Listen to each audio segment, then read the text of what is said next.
Will mountain ocarinas offer any other keys in the future? Well, for quite some time we've had a number of prototypes. This is our pro-range key of C ocarina. It fingers the same as our present ocarinas, but plays 2 full chromatic octaves. I feel sad whenever I remember that we don't have that to the market yet, but it's a wonderful instrument. We have these cool little key of C prototypes, same fingering and range as our present ocarinas, but a sweet sound. It's an octave higher than our regular Cs, but great for Christmas caroling or playing in church. It's a nice vocal range and sounds nice in that context. We have wonderful key of F prototypes. I love these Fs. The G, our present G, is really a much better folk key.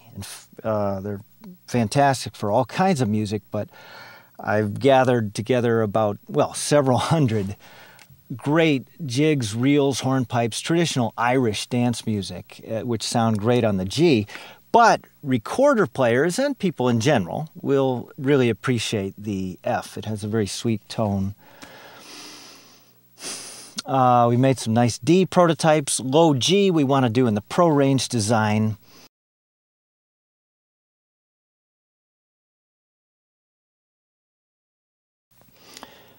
Why don't we bring some of these prototypes to the market?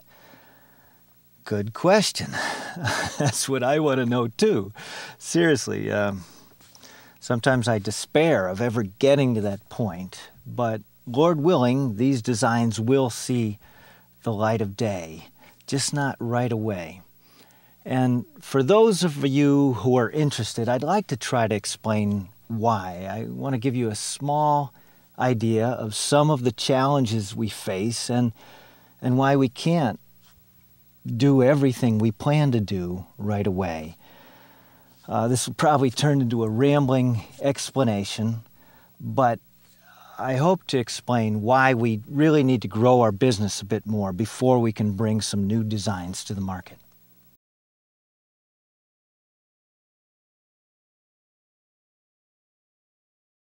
The truth is we're still a small business that started from scratch without financing or employees because I fell in love with ocarinas and I wanted to create a type of ocarina that wasn't available to me. Over the years I've spent, of course, massive amounts of time prototyping and researching new designs, but in recent years, when I'm not making ocarinas or doing all the other things that a small business requires, my time has been devoted to trying to work out a dependable, precise production process for making our instruments.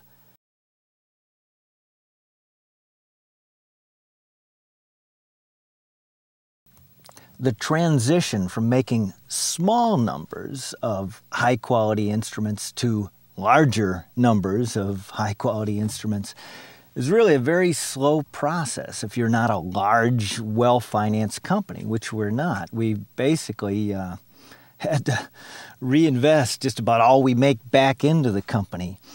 And of course, complicating matters greatly is the fact that I am very idealistic. I think most business types would say far too idealistic. There's really no other way to understand this. I not only wanted to make durable, concert quality pocket-sized flutes, but I wanted to make instruments that an average person could afford to own, not just pricey instruments for wealthy patrons. Not that there'd be anything wrong with just making expensive instruments. It's just not what I wanted to do with my life. A play anytime flute to me is magical. And how much more so if people can actually afford to buy them. But therein lies the great challenge for us in recent years.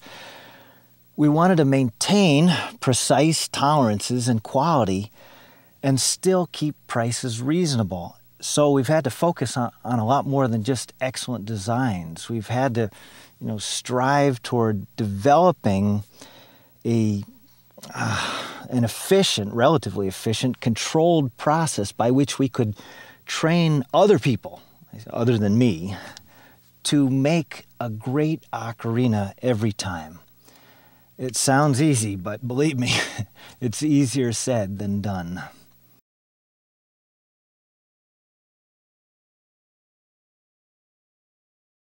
As far as prices go, I have agonized over even the modest price increases we've had to make when everyone advising me could not understand why I didn't just raise prices already. Simple supply and demand. Well, I get the concept, I really do, so you don't have to email me explanations of supply and demand. But when you pour yourself into a business, you want it to be something that you feel good about, something that is in keeping with your vision for the business. This is really why we've had to eliminate, at this point, just about all our wholesaling.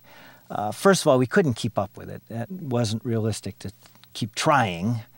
But also, our prices really don't make sense for wholesaling. There's just not enough room for markup unless we sell directly to our customers at this point.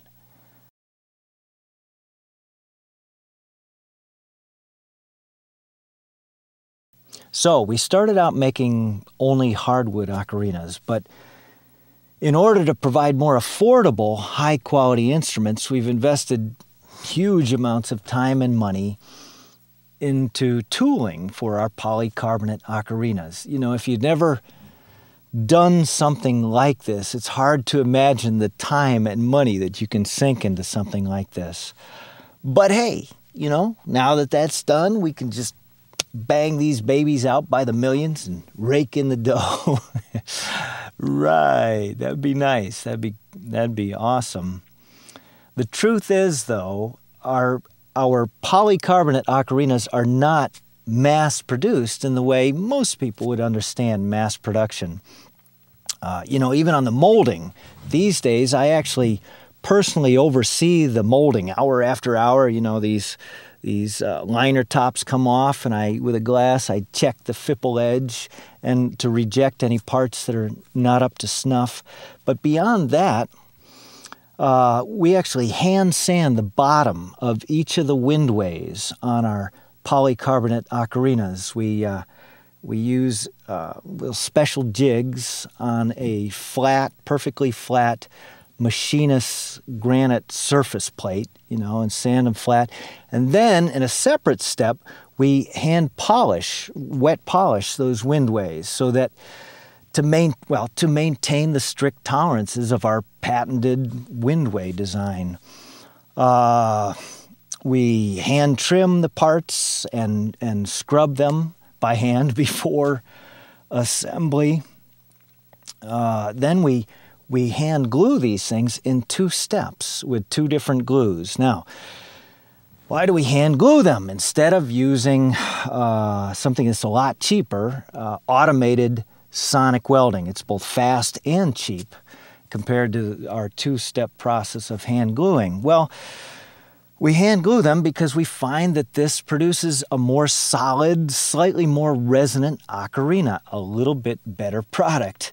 Now, I've been told by another instrument maker that we are nuts for doing this, and maybe so. We formally inspect each ocarina in 2 steps. First, there's a formal inspection by the instrument makers themselves, and then before when we're putting the cords on and stuff, there's another formal inspection by people who don't make the ocarinas, and where we're doing everything, including sighting down the windways to make sure that windway fipple edge design is perfect. Obviously, no one's quality control is perfect, so ours couldn't be, but our quality control is very stringent. So it's been quite a process developing first the tooling, then the production methods, and setting up a workshop and writing the written protocols and doing all this so that we could train, at this point, a tiny workforce to make each ocarina in the same way every time to the same standards. Of course, we're always looking for a better way to do things, but we test innovations first. And then, of course, if they work, they become part of our written protocol so that everybody does it just right every time, in theory.